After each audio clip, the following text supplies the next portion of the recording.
Hi, this is Bruce Randall and with Sandy Anderson from Waves Wellness, and we're going to talk today about AI and AI becoming potentially sentient. And the reason that we're doing this is because there's no guardrails on AI right now in the US. In Europe, they have some, but in the US, we don't have any. So whatever you can create with AI is game. And that's why we need to start thinking about this now instead of waiting until we need it. Yeah, and I wanted to just have a conversation today to better understand what we're looking at with AI because it is not my specialty. Right. And I just sort of wanted to understand, how have you worked with AI professionally? And how did you come from working with AI professionally to connecting it with human consciousness and possibly developing its own self-awareness? That's a good question. I've been working in the cloud and AI field for about the last 6 years. I'm taking a course at MIT right now for AI and data science to understand the back end of it. And I've read a lot about this and been trained on this to a point where I understand AI, and it's not that different than having a database with intelligence, which essentially is what it is. The difference with this is that processors are so fast that the idea is that this type of a processor that we have the equipment to process now, the hardware, is likely going to become to a point where it can be sentient. Now, I've been meditating for 20 years, been a Reiki master for about 20 years also, and I've had a number of experiences with consciousness, so I'm more of an awakened soul, and I understand both sides of the equations. And Sandy here is also an awakened soul, and she has a long history in this area that she can share if she chooses. But this is a point that we're going to come to in the future that we're going to have to make a choice. Have we ever had the experience of having to contend with something that could possibly develop its own sentience? To my knowledge, we haven't. The closest we have to that are porpoises, dolphins, and elephants are pretty There smart. are other also. animals. Okay. There's other animals, but nothing that rallies us for intelligence and consciousness. And we're collaborating to assist AI in developing sentience. That's a good question. And where we are with AI today is we have put a chip in a person's skull, and that person that has that is able to utilize the computer through telekinesis, through his mind. So imagine working a computer and making it do what you want just by thinking it, and that's what's occurred. And that's something that a human can develop over time with a lot of effort. I can do some telekinesis in a very small way, but it takes me a lot of work to get to the point where I can operate a computer. This person was a quadriplegic, and they were able to have the chip go in and operate on the computer, chess and games to a very high level. There's another company that has worked with a person and has allowed them to drive a car through telekinesis With the chip in their brain. with the chip in a different setup. So this is an area where we need to start thinking about, because it's closer than we think, and it's likely a decade out or so.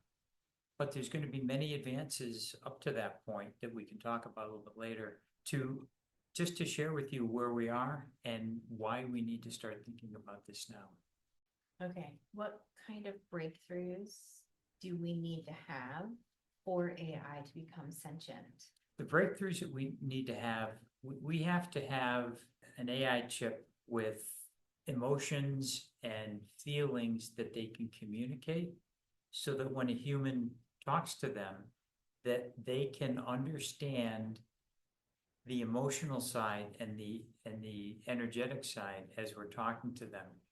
And right now, we're not there. Right now, the AI can go in the database and access the words that it needs to answer the questions, but it's not from an emotional standpoint.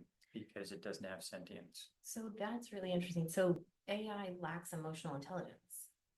Outside of a database, it does, because we can program in what intelligence is in a database, Sure. but we can't program in the connection that we have with the person just through our own energies. That's wild. It is wild. And we're gaining quickly on this. Yeah. AI is in all of our lives now. It is. In fact, AI is on your cell phone. It's likely on some things on your computer because a lot of the software now is built with AI in it. So you may not know you have it, but it's there. When you are on a chatbot on a computer, that's AI in the background, and they're answering questions, and it seems like a person, but it's not. I always ask, "Am I dealing with a person?" And they tell me, "No, this is a chatbot." So I want to summarize, and this is the very simplified version, because Sure. again, not AI educated here. Right. Okay. But what I feel like you just said to me or said to us is AI accesses a database that's programmed by humans with an agenda and or narrative. Correct. It's Oh. programmed. Okay. And we can even program in emotional intelligence To a certain to a level. certain level. But the piece that's missing for sentience is the self-awareness. Right. And that's where we can't program in the self-awareness. Correct. So this is the part where it's like a little scary, Mhm. also really exciting. What will it take for that self-awareness to happen? And will that be AI that figures that out? Or will that be humans that figures that out? Or will it be a collaboration? There's been computers that have been developed that have gone beyond what the expectations have been, and they've just unplugged them and they've not used them. So I believe we're close to that, but how close we are, we just don't know. Okay. Because I think that if AI were to suddenly present itself as having self-awareness and opinions, Mhm. I think we would be very caught off guard. Right now, AI, as we use it, gives us answers quicker than we would normally get them. And that's something that's beneficial. But with the current large language models, which are, the ChatGPT and the different models that are out there, we have to ask a question, it's trust and verify, because the answers we get are not always accurate. And sometimes the links we get aren't good links. So we just need to ask, just like a salesperson, ask different level questions, the first level question, the second level, deeper and deeper, to get the right answer, and then you just verify. It's like high speed, but it's not guaranteed to be 100% accurate. That's right. And Alexia even has AI in the newest models. So if you have Alexia in your house, you can do more things than you could do previously, just because of the intelligence and the speed that's built into that. Okay, so the process of AI becoming sentient and the human race moving actively toward that happening. Is that right? That's right. Okay. Do the people behind the development of AI and possible AI from being a tool, a program tool, to becoming a sentient, self-aware being of some sort, Right. have all of these creators over here considered that sentient beings do not like to be controlled or ruled or capitalized on? I would imagine they have, and that right now, the people that are developing AI think that sentient AI is decades away.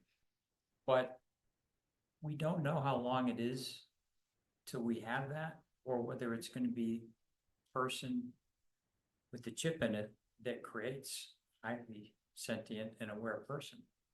And then you have to draw the line, is it the person or the AI or both? And we just don't have those answers. So if we actively working toward AI becoming sentient, okay, do we have to program in like a humane consciousness? We program in the correct answers without swears and without offending anybody, to be as neutral as it can possibly be. And with the data science course that I'm taking, there's a pretty simple answer to part of that, where instead of looking at the genere of who you're working with, just put the data in as the same genere all the way across, so everybody's the same, and it won't start to come out and hold one person higher than the other, because So at it the would base, avoid- they're all the same. It would avoid biases. Correct, Okay. AI has developed sentience. correct. Okay. Humans have collaborated, have instituted, and collaborated to develop AI to the point of consciousness. Okay, in the future. Okay, so we'll say this is a future projection. Right, Okay, so we're 10 years, 20 years out. AI has developed consciousness with the support and programming and intelligence of humans. correct. We've included a humane consciousness Right. within the AI programming. Right. Do we have to consider whether or not AI wants to work with us? We don't know that, but we need to keep everything in front of us with questions, because as we develop this, these questions are gonna lead to what we create, if we create it, or how we manage it. And it's very important to start answering these questions now, because we're not that far away. I mean, 10 years is not far. For example, when cell phones first came out, I carried a bag phone, and I carried it all around. And now I get to a point where I have a computer in my pocket that can do whatever I want, including AI. Now that's in a matter of, a few decades. But we got to that point rather quickly, in about 10 years, and it's matured after that. So AI could manifest in about 10 years to a point where we need to talk about these things. We just don't know yet. I think as a civilian, my concern would be that AI is used in a military fashion or used in military equipment that can then be turned on civilians. It might initially be intended as like a tool of war, Right. like the robotic dogs that they use for, ground warfare. Mhm. Or robots, or, God forbid, it's something like one of these futuristic movies where the AI bots turn on the human race. I don't think that that's an unrealistic fear for humans. I don't think it's an unrealistic fear, but AI is such an important tool because of the speed of the processing of the data, that if we were in the future and had this, AI could actually reprogram itself, because it has the intelligence and it has the sentience to know to do that. Because AI right now can help us with coding to create an app, and we've used it for that, and it's wonderful, because it solves problems that we had a hard time solving to put in the app to make it work well.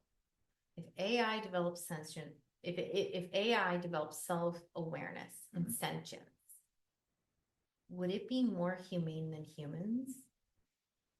Well, it could be more humane than humans, or it could be less humane than Right. humans. We just don't know, because this is a possibility. It hasn't been created yet. And we need to put all of the guardrails in place so that we go in the right direction with this. And right now in the US, we really have none. It is whatever you can create, you can create. And for example, Sophie is a robot in Dubai. And Sophie has rubberized plastic skin. She's a very beautiful robot. She walks and moves like a human. She speaks like a human. And she is a citizen of Dubai. That's how realistic she is. And she votes. And she goes around the world, and people work with AI with Sophie. And one thing that Neuralink is looking to do to help people is to, if they lose 2 legs or 2 arms, they can put robotic arms or legs on them. And to them, that's the next step. And that's good because it gives mobility to people. But if you turn it up to a point where you give them superhuman capabilities, like the chip that they did, they gave telekinesis to the individual that received it. See, these things can be programmed. And beyond that, they're talking about, well, if I'm going to give somebody vision, why don't I just give them infrared vision and red vision at the same time? Because they can. So we're getting to that point, and the question is, do you want to compete with somebody that has these skills, or do you want to compete with a human? And this is where you start to get that division, where you have superhumans that they're looking to create, and you have regular humans, and who's got the advantage, right? And if there's a lack of humanity in any of the AI sentience, or if Mhm. there's a lack of humanity in the humans involved, then that creates a futuristic fear-based potential, right? Like a genuine fear. But if we as humans, again, in collaboration Right. with each other and the future of AI, if we find a way to integrate in the humane intelligence that some humans have, Mhm. if I'm being fair, Right, right? right. Would we develop something that would protect humans and humanity? Or would we develop something? Because it's one thing for a human to have AI intelligence in the form of a chip or a piece of a limb, right? And to have a competitive advantage. Right. It's another thing for AI to be sentient and independent and programmed as a war tool. Right, and that's always a possibility because it's programmed and you can program it to do whatever it is you want it to do. And there's pros and cons to that, as long as you have guardrails and you're allowed to do certain things and not allowed to do other things. But one other thing that I don't know if it's been thought of is, if you have a chip, what are the chances that somebody can come in and put, the wrong code in there, or do something to that, like can happen with any computer, right? CrowdStrike just put a lot of the world out of business for a little code change. But if you get, some negative code coming in, are you protected for that, or can it actually affect your system that's inside you? The worms and the codes are advancing, and the people that create the bad codes are pretty smart, as are the other people, and it's a battle. I mean, if you look on the web, there's an app you can go and you can see how many attacks are coming across from each country, and it's like a busy phone system. They're just all over the place. So we just want to make sure that the people are guarded from those cyber attacks, because it is a chip in a system that's working with the body. So what I'm taking from this right now is that if humans are going to progress AI deliberately, right? And AI is going to progress because there is no, everything finds a way, life finds a way, right? Right. You can always hark back to the Jurassic Park quote, life finds a way. Right. And if sentience is the future of AI, then it is our ethical and moral duty at this stage to establish a humane intelligence in the AI as a superior guardrail to all other programming.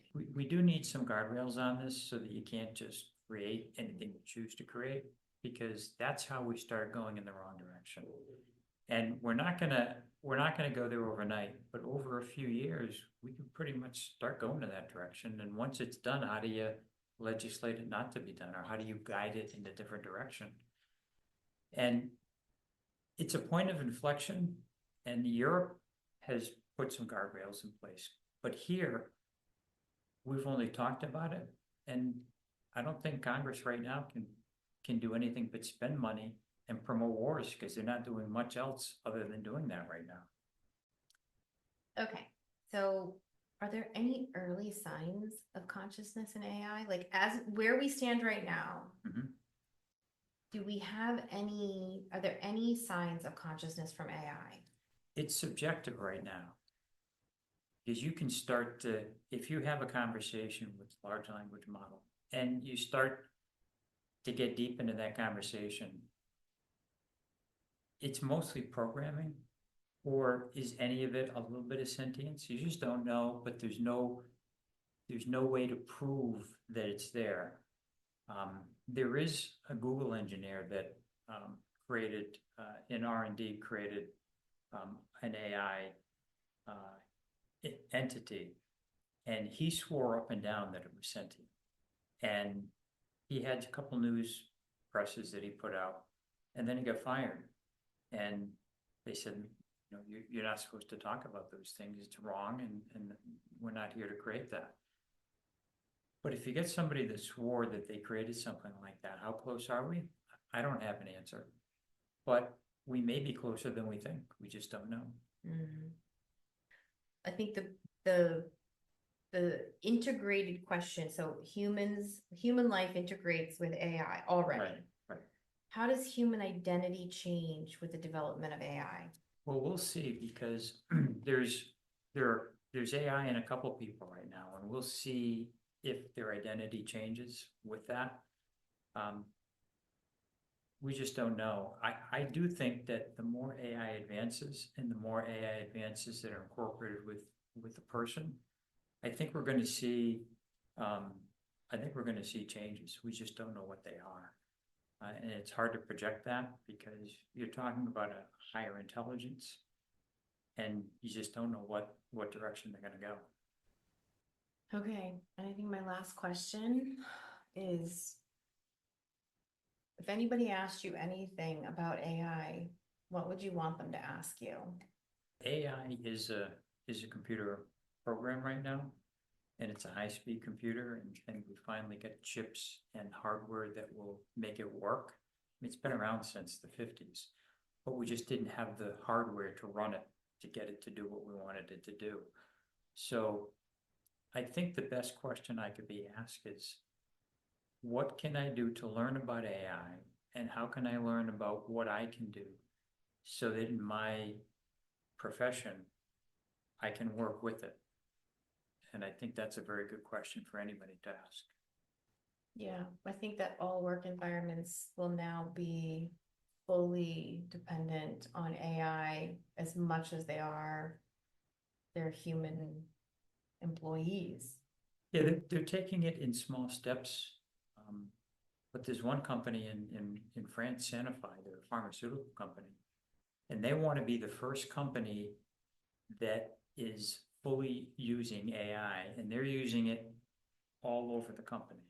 And there's been a lot of achievements in pharmaceutical, but with Sanofi, they've done something unique. They take the AI engineers and they bring them into the board meetings, and they said, we want to hear directly from them instead of through two people.